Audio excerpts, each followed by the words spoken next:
I don't know if y'all know, but yes, there could be war machines in the Carolinas. We talking about super wasps. So get this. Evidently, they made bombs in South Carolina and North Carolina. Evidently, this is a bomb place that nobody knew. It's on the if you know, you know basis. Because if you work on the plant, you know the people that work in the plant area, you know. But other than that, you won't know. That's why it ain't going viral news right now. Back in the 1950s, during the Cold War against the Soviet Union, which is crazy because I low-key think we kind of at war with them right now, but I ain't even going to talk about that. So anyway, in South Carolina, they used to make these key parts to nuclear bombs called plutonium pits. So yes, in South Carolina, we had a nuclear plant with a bunch of nuclear waste. It had about 160 million gallons of nuclear waste. Now that 160 million went all the way down to like 30 million due to evaporation. So they say that plant now is used for fuel for other nuclear plants and cleanup, right? So annually they test these areas, make sure radiation ain't went crazy, something ain't happened, the Hulk ain't been created.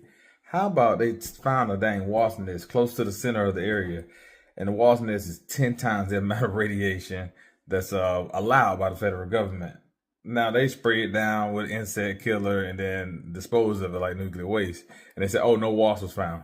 But the public is fine because wasps tend to stay within, a few hundred yards of their nest anyway. And if they did have radiation, it'd be significantly less than what the nest had, because the nest had Hulk level type radiation, right?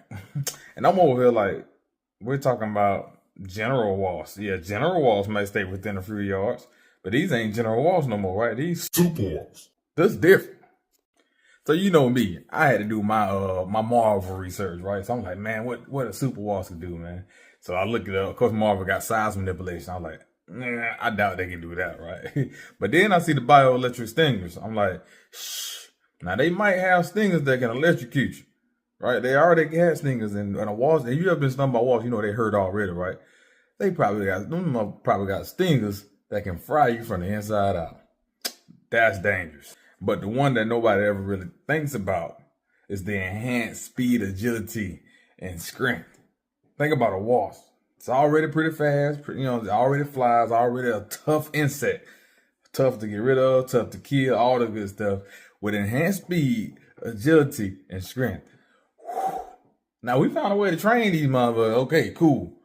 But just out there in the open, hey, in Carolinas, y'all be safe.